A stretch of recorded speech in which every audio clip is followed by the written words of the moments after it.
Contest Theater.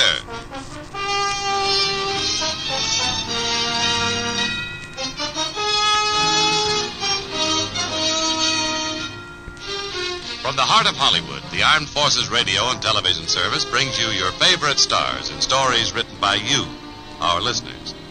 Here each week, the most brilliant performers of stage, screen, and radio step to our microphone to entertain you on Contest Theater.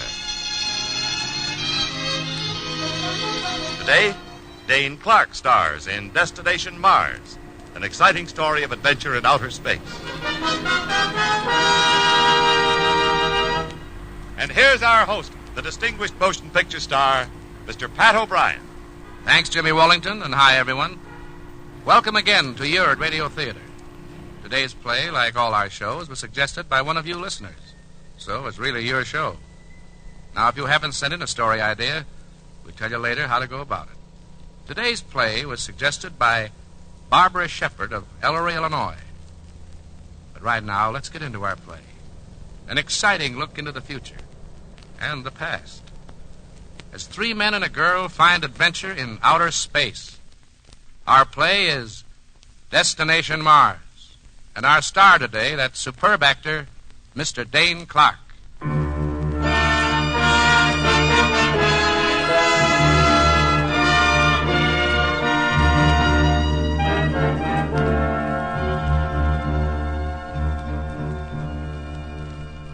Behind his desk in the administration building of a great southwestern guided missile base, a little man with graying hair and alert eyes pores over a stack of mysterious charts and lengthy reports, his manner showing more and more interest and vitality as he reads on.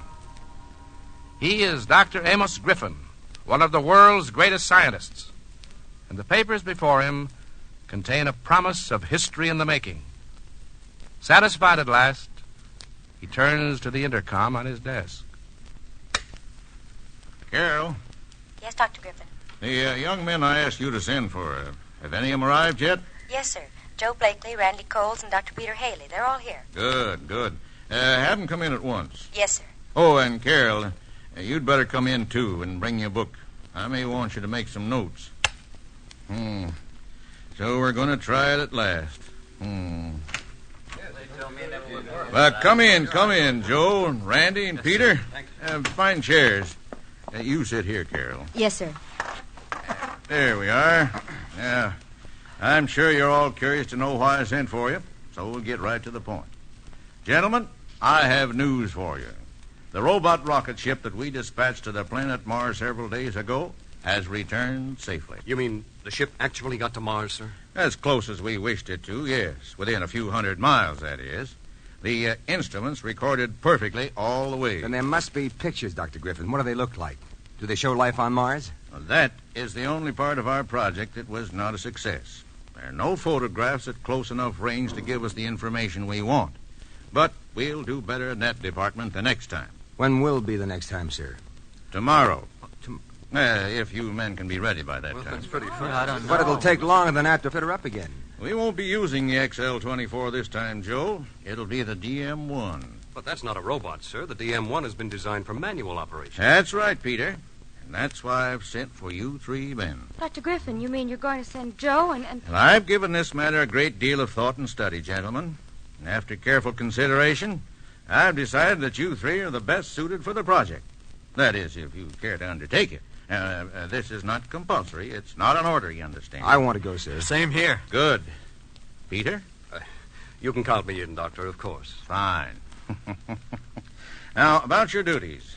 Joe, you've had more experience in supersonic piloting and rocket control than anyone in our division. And I'm putting you in command of the expedition. Yes, sir. Thank you. All clear? Yes, sir. Dr. Griffin, Yes, Carol, what is it? the DM-1 was actually designed for a crew of 4. Yes, that's true, but on this first flight... May I go too? What? Surely you must be joking, Carol. No, I'm not joking at all, Dr. Griffin. I just want your permission to go with them, that's all. But this project is no place for a woman, and You've often told me I know as much about the work as the men in the division, sir. Well, certainly I have, and that's very true. But what you ask is impossible. Why, if this first trip is successful, Perhaps you can go along the second time. We'll see. But don't you understand? You heard the doctor, Carol. When do we get our instructions, sir? Well, I have them all ready, Joe. Here we are. Set for you. Here's yours, Randy. Peter. Thank you. I'll take care of final details of the ship and meet you at the launching platform tomorrow at 1900. That's all. Thank you, sir. Come on, men. Yep.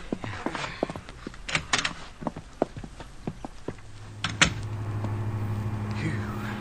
Gosh, Joe, that was a bolt out of the blue. I feel sort of numb all over. Well, let's get back to our quarters and study these instructions. Yeah, better. Joe, Yes, Carol. would you stay a minute? I want to talk to you. Huh? Sure. Look, fellas, you go ahead, will you? I'll be along in a minute. All right. Well, what's on your mind, honey? Darling, I've got to go on this trip with Now, you. listen, you heard what Dr. Griffin said. I don't care what Dr. Griffin said. He wasn't too positive about my not going, and the ship was designed for 4, and, well, if you talk to him about it... Honey, I don't want to talk to him about it. Because I don't want you risking your pretty neck on a thing like this. If things turn out badly, Can't you understand? That's why I want to be with you. I realize the danger, but, well, if anything happens to you and you don't come back, I wouldn't want to go on living anyway. Or perhaps you've forgotten that I love you. Baby, I know you love me. And I love you, too. And I understand how you feel, but we'll be all right. I'll be back, okay? Well, all right, darling. That's my girl. Well, I've got some studying to do. I'll see you later. All right, Joe. And by the way, don't forget to be out at the launching platform tomorrow night. Got to have you there to see me off for, Mars.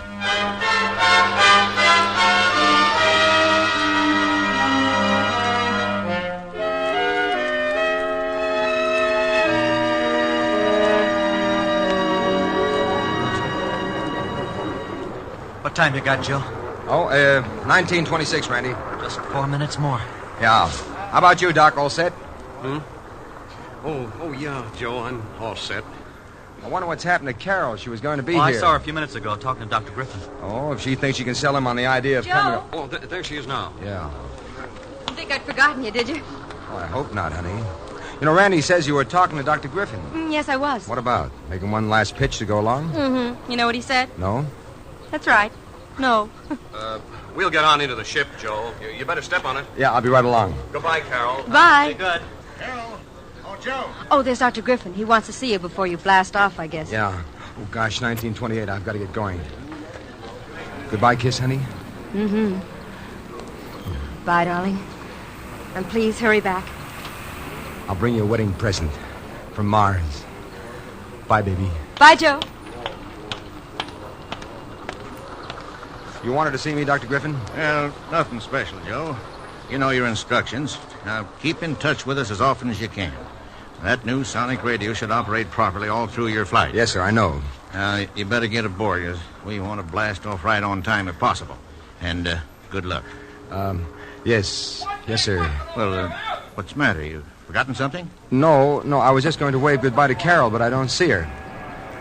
Well, goodbye, sir. Be seeing you. Goodbye, Joe.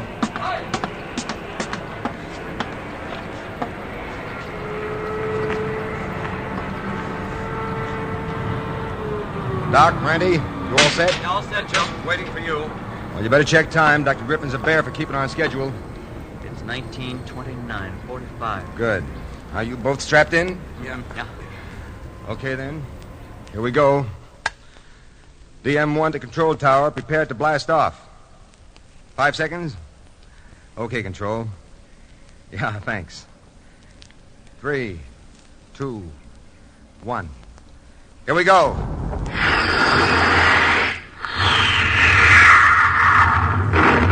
Okay, Mars, here we come.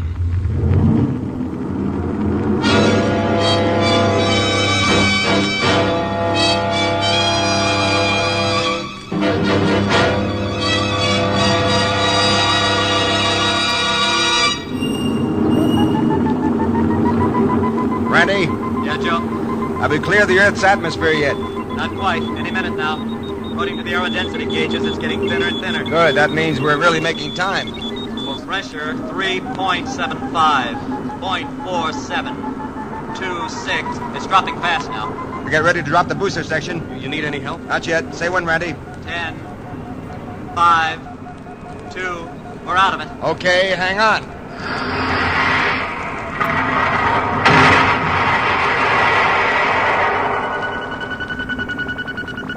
Nothing had happened. Nothing at all. That's right. And we're on our way. Nothing to do now but settle down to a few dull hours till we get into the Mars atmosphere.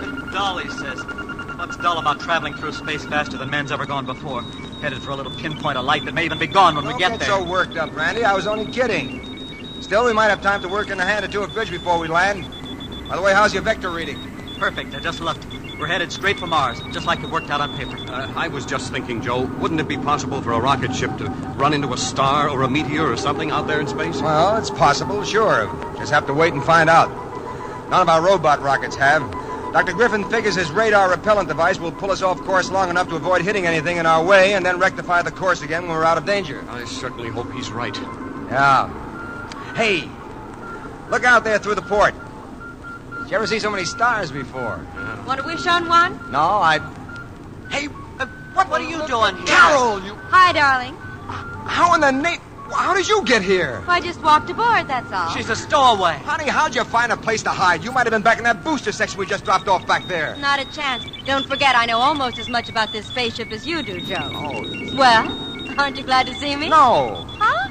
Well, I mean, sure, I'm glad to see you safe, honey, but you just can't be here. You've ruined the whole thing.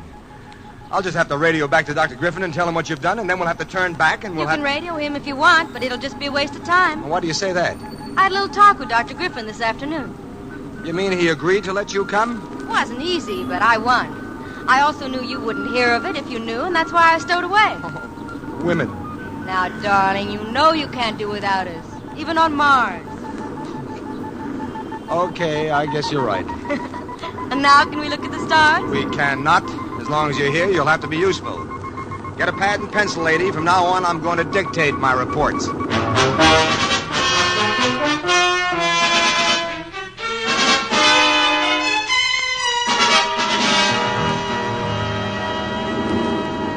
Joe? Hey, Joe. What's the matter, Randy? I don't know what's the matter. Our vector control has gone completely screwy. Well, that's impossible. What could It happen may be impossible, Joe, but it's happening. Randy and I were watching the astrometer. It was holding steady on Mars, and then as though something hit it, it seemed to go crazy. Let me see it. All of a sudden, we started veering off to starboard. Mars dropped out of the astrometer, so I tried to operate the vector control to get us back, and nothing happened. Hey, what is it, Joe? What's happened? We don't know yet. Must be the vector control that's out of order. But it isn't. It's operating perfectly. All the pilot lights and indicators prove it, and yet we can't get back on vector. Now, wait a minute. I'll try it. There, you see, you've got the lever way over, and it doesn't have any effect at all. Yeah, can't make it out. According to the panel, everything is working perfectly, but... Joe, look. What is it, Carol? In the astrometer, do you see what I see? Huh? Why, that's the moon. Yeah, and we're holding steady on it. There's some kind of a pull working on us. I'll try deflection. Maybe we can duck below the pool and get back on the Mars vector. I tried that a minute ago, Joe. It doesn't work. Nothing works. We're being pulled straight toward the moon. Doc, get on the radio, call the base, get Dr. Griffin. Tell him I'll talk to him when you make contact. Okay, though I don't know what good he could do us back on Earth. It's like a magnetic pull, Joe. Isn't there anything we can do to break it? DM1 to base. DM1 to base. Hello, you reading me all right? Yeah. Put Dr. Griffin on, and hurry. There's one way to break the pull, I think. I can put a big charge on the rejector, make a fast dive, and a 180-degree turn. That ought to do it. Dr. Griffin is on, Joe. Well, let me have the headphones. Thanks. Hello, Dr. Griffin. We seem to be running into some trouble out here. Can't stay on the Mars vector. And we're being pulled straight toward the moon. That's right. No, the vector controls have no effect. Yes, sir, I can try loading the rejector and... What's that, sir? But, well, don't you think it's foolish to... Yeah, I see. Yes, maybe we can. Very good, Doctor. I'll report to you as soon as there's any new development. DM1 out. What'd they say, Joe? Did we try the rejector? We try nothing. We just keep on going as we are. Dr. Griffin says if we can't make it to Mars, he'll settle for the moon.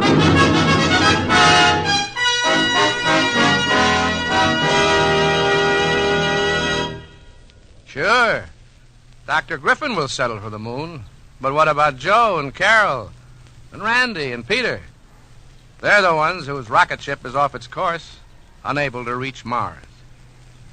What adventures they'll find awaiting them, we'll find out in Act 2 of Destination Mars, starring Dane Clark.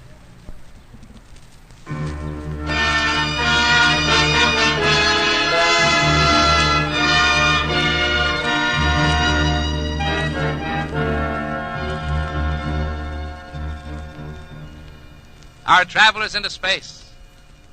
Joe Blakely in command of the rocket ship M1. Randy Coles, engineer and dynamics expert.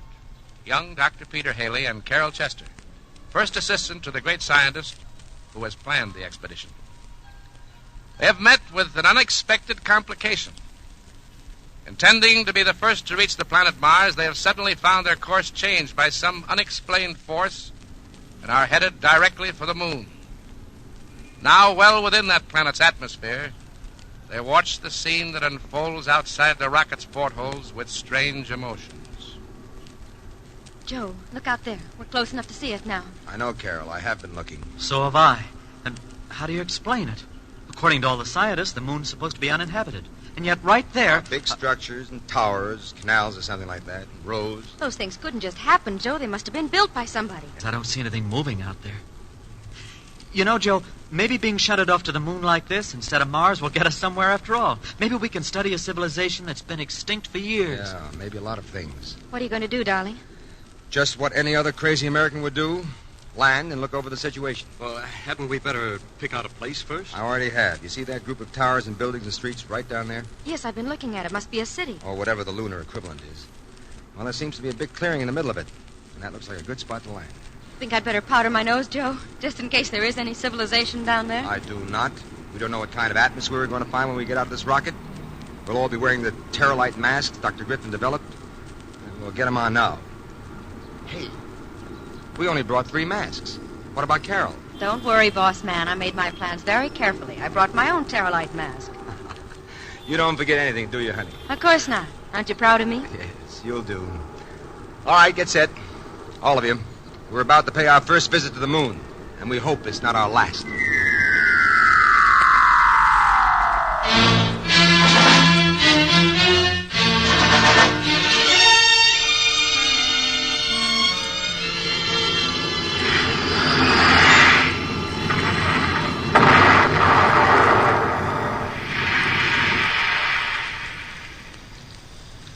Well, here we are. No complications so far. And a mighty fine landing, I might add, Joe. Thanks, Randy. Doc, Yeah, Joe. did you call Dr. Griffin and tell him where we are? I tried, but nothing. Sony is dead. We don't seem to be able to put out any signal at all. Strange. Well, maybe something about mineral conditions on this place. Well, never mind. We'll try them again later. Now, Terralite masks on. Be sure your shortwave radio equipment is turned on.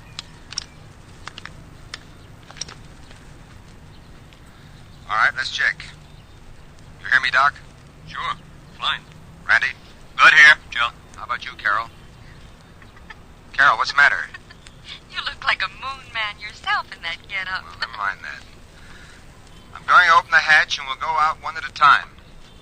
Follow me.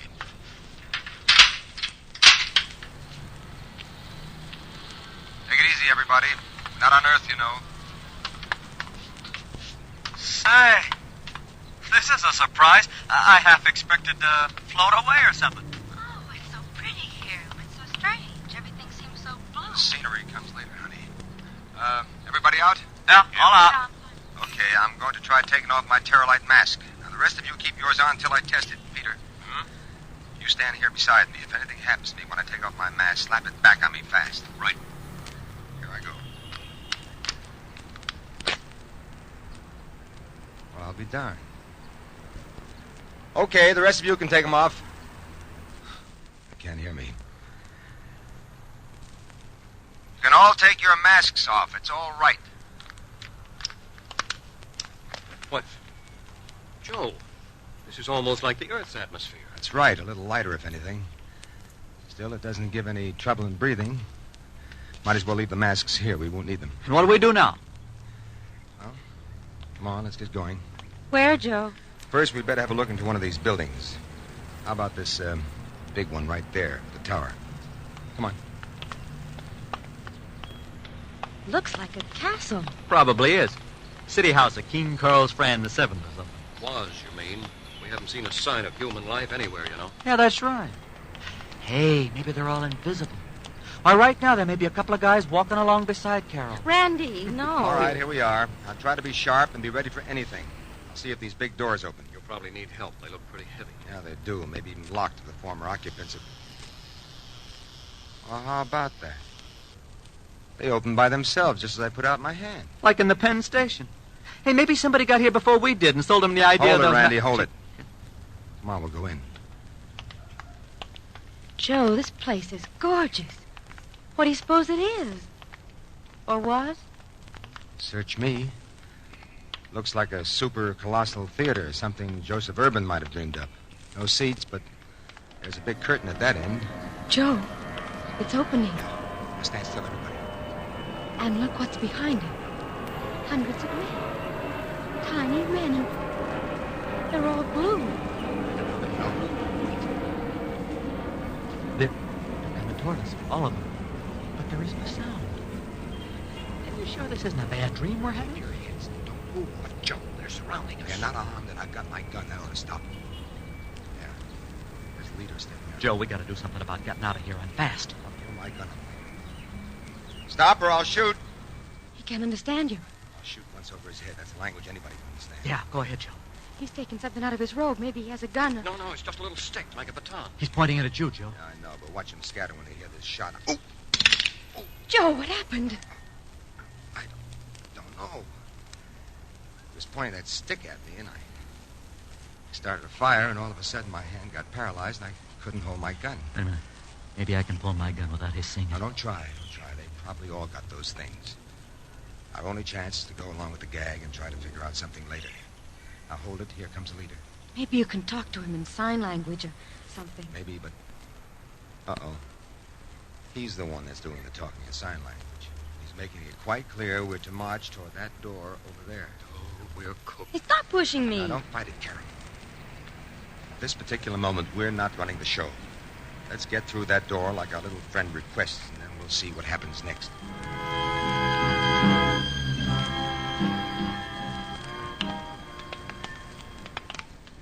Look, Joe, they're taking us right up to that throne thing. The little man on it must be the king or something. What can we do, Joe? Well, I don't know yet. Look, Joe, at that king person. He's smiling. Yeah, he is. Come closer. Hey, Joe, he speaks English. Come on. I welcome you to us, my friends. You speak English, sir. English? Your Majesty. I am afraid I do not understand. I speak the language of Luna. Well, I don't know what you call it, but at least you know what we're saying. Yes. Tell me, where have you come from? My observers saw your strange device approaching the moon from out of space. But we could not tell from where you came. Well, Your Majesty... Majesty? Majesty? That is a strange word that we do not know. I am not Majesty. I am Panum, as I have been for these many centuries. But you were saying? Well, we weren't headed for your moon. We were on a flight to Mars. Mars? That is why we brought you to us. Brought us to you? I'm afraid I don't understand. We wouldn't be here at all except that your moon seems to have a gravity all of its own. A gravity which we control, which I control. I am able to switch it on and off at my will, and in any direction I see fit. Yesterday I was making experiments in the direction of Mars. That is why we drew you to us. I'll be darned. How about that, Joe? Turning gravity on and off when you feel like it. You still have not told me from where you come. Oh, well, we're from the Earth. Earth? The planet Earth? You are joking. Please tell me the truth. But that is the truth, Panum. It is impossible. There is no life upon the planet Earth.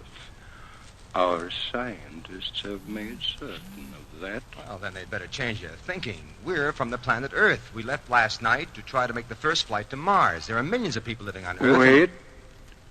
There may be an explanation of your fantastic story. Yes, I believe there is. Ralgan, my most able scientist, has made a study of that kind of thing. And this bears out his theory. His theory? What theory? You see, though you did not know it, you have passed not only through space, but you have also passed through time as well. Now, we know that there is no life on Earth today, but we have determined that in 1,000,000 years there will be life on that planet. This moment is your yesterday of 1,000,000 years ago, and we see living creatures who will exist long after we are gone. Interesting thought, isn't it? Yes. Yes, it's interesting, all right, but a little confusing. I wonder if I could ask you a favor. Naturally, I shall be happy to listen. But first, there is something I must do. What do you call yourself on the Earth? My name? It's Joe Blakely. Joe Blakely. Well, we could change it. Yes, you seem to be exactly right. Lorak, come here. Hey, what does he mean, Joe? You seem to be exactly right. For what? Well, how do I know? He's thinking faster than I am, and he's on his home ground. Joe, look at that gal who's coming in. Well, Joe. I'm sorry, Carol. Now, there's what I'd call a heavenly bit of woman. Well, if she's like her father, she's 500 years old. Oh, yeah, but she doesn't look a day over 20. Of course, if you like your girls to be colored blue. Lorak, how do you like him? That He's one. exactly as I had dreamed, Father. And I thought I should never find him. What is his name? He is called Joe. Joe? Joe. The name is not so bad. I have been waiting for you for 1,000 years. He is not of today, Lorak. He is of Earth 1,000,000 years hence. Ah, it is even better than I thought. You will take me with you to your Earth of tomorrow. Joe, don't you dare fall for that line. I'll slap her right in the face. Yeah, no, yes, of course. No, but shh, please. Look here, Panum. I'll be glad to come back here and talk about this in a few days. But first, I've got some things to do on Earth. Father, you will not let him go away. Of course not, Lorak. He is yours. He is not. He's mine. Look, sir, even though you're thinking of keeping Joe, you'll be a good guy and let the rest of us go, of course. Wait a minute, Randy. It will be impossible for any of you to leave Luna until I will it. But of what use are we to you? Maybe much. I cannot say. But as I have told you, I control the gravity of Luna. Until I release it, your puny little ship cannot get off into space. And at the moment, I do not will it. Joe, aren't you going to do something? Yeah, Carol, I'm going to do something. I'm going to try turning my charms on for this Lorak dame. Joe, you've fallen for her. You think she's so pretty. Yeah, sure. She's blue, too. So don't you be. I'll keep you posted.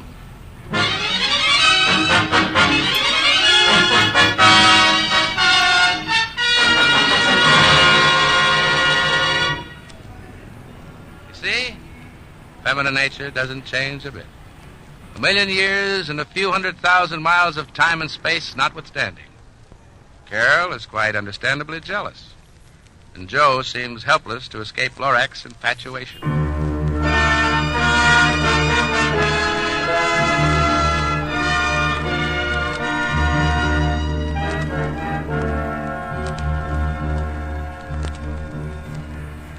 Being the first travelers through space from our planet Earth to the moon has brought not only exciting adventure, but also some challenging problems to the pioneer party commanded by young Joe Blakely. Not only do they find themselves the unwilling guests of Panum, who seems to be the ruler of Luna, now Joe has suddenly become the chosen mate of Lorak, the ruler's daughter, much to the dislike of Carol Chester, Joe's fiancée.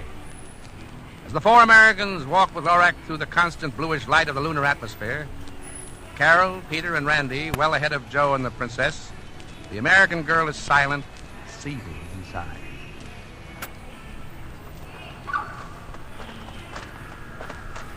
Come on, snap out of it, Carol. You haven't said a word for an hour. What is there to say? I don't feel like making jokes. Randy's right, Carol. This could be worse, you know. At least we're still alive. Oh, yes, we're alive, all right, but we might just as well be dead. At least I might as well be. Here I am, 1,000,000 miles from home, with no prospect of getting back, and on top of that, I've lost Joe to that horrible Lorak. Oh, you haven't lost him, Carol. He's just trying to work through her to get us out of this place. Well, he's using a strange way to go about it. Besides, she isn't horrible. She's beautiful. Now, if the king had picked me for her... Well, he didn't. He picked Joe, and so did she. And you can deny all you want to. He's fallen for her. You know, if we could make Panum and Lorak change their minds about this romance, it might be easier for us to get off the moon and back to Earth. Yes, if. And if Joe would just once tell me that he loves me and wants no part of that siren, I think I might even be happy. Just why do you think they're walking alone back there and not with us? Oh, don't be so suspicious, Carol. This may turn out all right after all. Hey, look, up ahead there. Those big trees. What about them? They're just another shade of blue like everything else in this horrible place. But the branches. You see, they're moving around slowly, just like human arms. And there's no wind. Hey, you're right, Randy. Well, that's the strangest thing I've ever seen. Come on, let's get closer and look at it. Why not wait here until Joe and that girl catch up with us? Well, they'll be along in a minute. Come on. Oh, all right. Say, this is one for the report, if we ever get back to Maiden. I wish I'd brought my movie camera from the ship. This is something nobody... Don't you see, Lorak? This thing won't work at all. You people on Luna live to be thousands of years old. We don't. If you stay here on Luna, Joe, you too may be 1,000 years old. You will never get any older than you are now. Oh. You are attracted to me, aren't you, Joe? Well, yes, of course I am. Who wouldn't be? You're the most beautiful woman I've ever seen. And it wouldn't be hard to spend the centuries with me, would it? Look, I don't understand why you want me instead of one of your own men here on Luna. Then I will tell you. It is partly because you fascinate me as no man of Luna has ever done. And partly because we may further a great plan of my father. A plan? What kind of a plan? Bring the people of the planets together. To intermingle the races until the entire universe is united. With Panum as head? Naturally. Well, that's a king-size plan, all right, but... Hey, that's Carol screaming. Yes. Do not worry about Carol. Of course I'm worried about her. Come on, let's see what happened to her. I can tell you what has happened to her. I can see up ahead. There they are, by those big trees. Yes, the Gormalis trees. She has come too close and one of them has got her. What do you mean? What do you mean it's got her? How can a tree do It anything? is the only dangerous tree on Luna, a destroyer of men. The limbs are like arms of flesh. They reach out and grasp one and squeeze until the victim is dead. Carol! Joe, hurry! This tree's got hold of Carol. We gotta get her loose. Lorak, what can we do to stop it? There must be something. Perhaps there is. But why are you so concerned about this girl? We do not need her. Joe, do something. Get me out of here. This thing is squeezing me to death. Randy, give me a hand. We'll try to unwind this branch that's twisted around her. It will do no good, Joe. The tree is stronger than 100 men. But we've got to do something. We just can't stand here and see her crushed to death. Why not? Joe! Look, Lorak, you said there might be a way to save her. What is it? Tell me how to get her out of the grasp of that tree. I'll do anything you say. I'll even agree to this crazy plan of yours. All right. I will keep you to your promise. Here, take this knife. Cut the branch. That little knife, it's ridiculous. I couldn't cut a big branch with that. It will cut very easily. The branch is like flesh and there is no bone. Cut the branch quickly, but be sure another one does not wrap itself around you. All right, give me the knife. What are you going to do with that, Joe? Well, Lorak says it'll cut the branch. It doesn't make sense, but I'm going to try. Hold on, Carol. I'll get you. Hurry, Joe! Oh, I hope she's right. If this branch will cut... Look out, Joe. One of those branches is coming for you. Yeah, I see. Joe, cut it quickly. Joe, look out, that other branch! Yes, I'm watching it. I've got the limb all right. Now pull Carol out of the way. We got her. Carol. You all right? Yeah, I guess so. Joe, take me back to that palace. Yes. Peter and Randy will take you back. Joe is coming with me. What? Now, look here. Joe will come with me. He has made a certain promise that we must discuss with my father.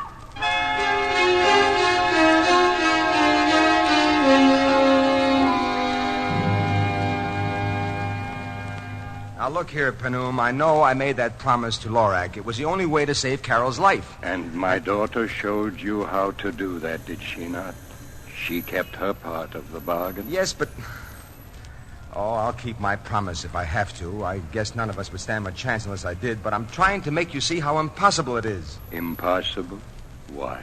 Look, I don't know whether you know anything about love here on Luna, but on Earth we do.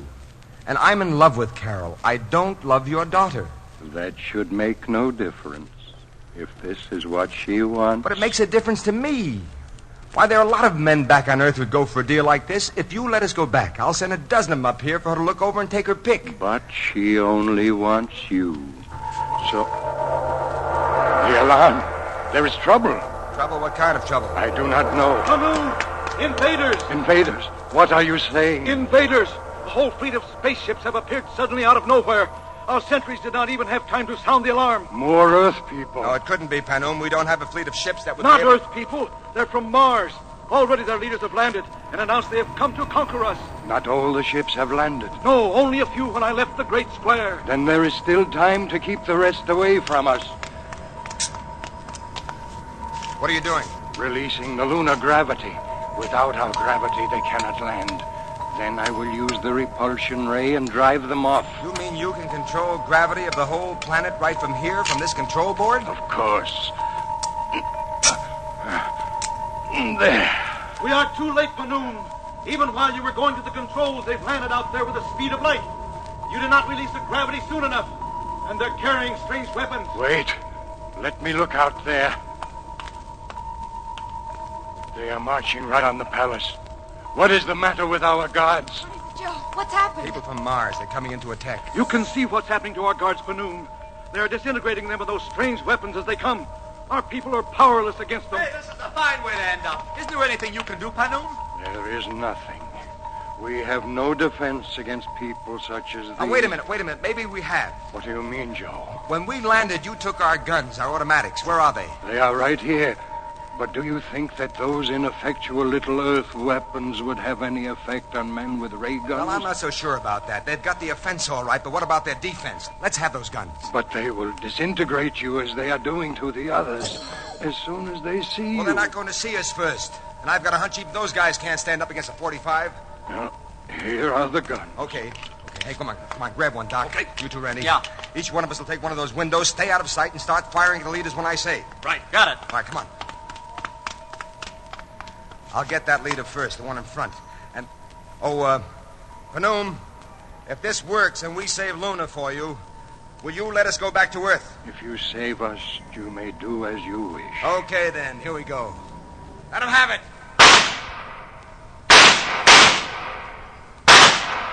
Joe, you got their leader. He's fallen. I got his sidekick, too. Well, they seem to be bewildered. Panoom, you've got a big loudspeaker outside. I saw it. Yes. Switch it on and start talking. Tell them to get in their ships and take off, or we'll kill every one of them. But, Joe, you couldn't do that. You'll run out of ammunition. Well, they don't know that. And maybe they can't understand what Panoom's saying. Well, they'll get the idea anyway. Go ahead, Panoom. Yes. Keep up the firing, but not too fast. We've got to make every shot count, and don't get in sight. Boy, I got that big one. Attention. You will all be killed like your leaders unless you leave at once in your ships. We have a weapon that will kill you all.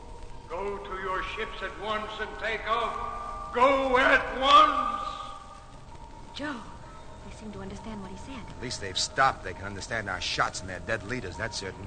Look, they're running back for their ships. I hope they don't get ours by mistake. That would be the end. They wouldn't know how to operate the DM-1. Yeah? Yeah, they're leaving. Look at them go. Shall I say anything more? No, Panoom. Looks like you've said enough. They'll be off Luna before you can count to 20. See? There goes the first ship. And another. And another. They have gone. Yeah. And we made a bargain, Panoom. Father, I heard what he made you say, but if you let them go... I know, Lorak, I know. But there is no other way. We have made a promise, and we must keep it. Don't feel too badly about it, Lorak. I'll send up a bunch of candidates better than me, and you can take your choice. I hope that you two will come again soon, Joe. The Earth people of tomorrow and the Luna people of today must be friends. Yeah, that's right. Well, Your Majesty, if you'll just get ready to operate that gravity control of yours again, we'll shove off and don't think it hasn't been fun.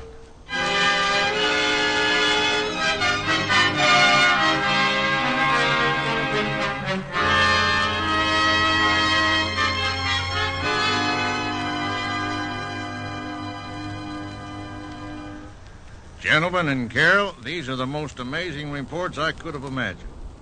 Joe, you receive high acclaim for your work as head of the expedition. Thanks, Dr. Griffin. Yes, you've now proved that it's possible to travel out into space. And backward in time, don't forget, sir.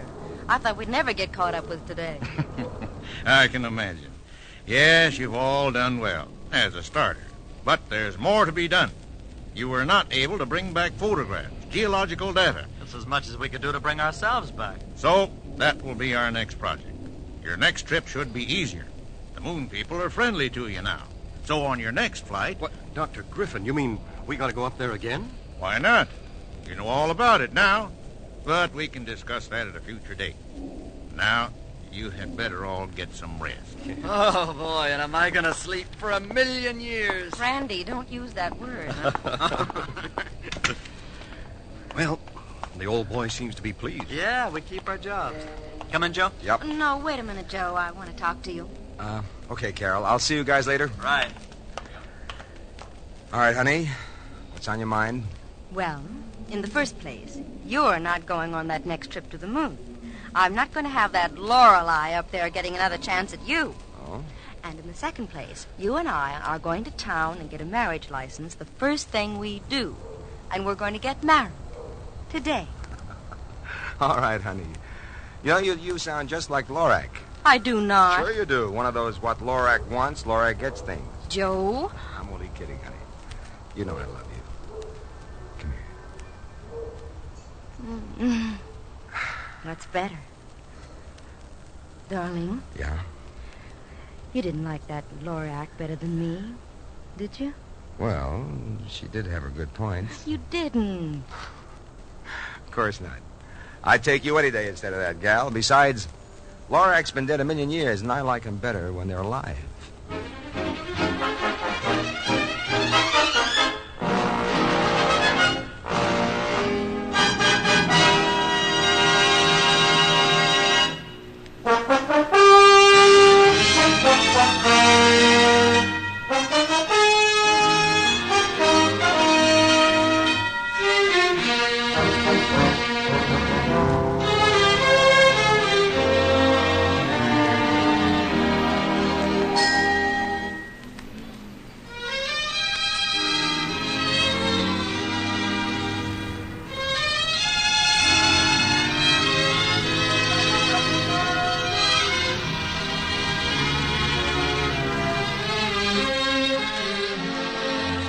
Contest Theater is produced and directed in Hollywood by Fred Levings. This is your announcer, Jimmy Wallington, inviting you to be with us again next week at the same time for Contest Theater, a presentation of the United States Armed Forces Radio and Television Service.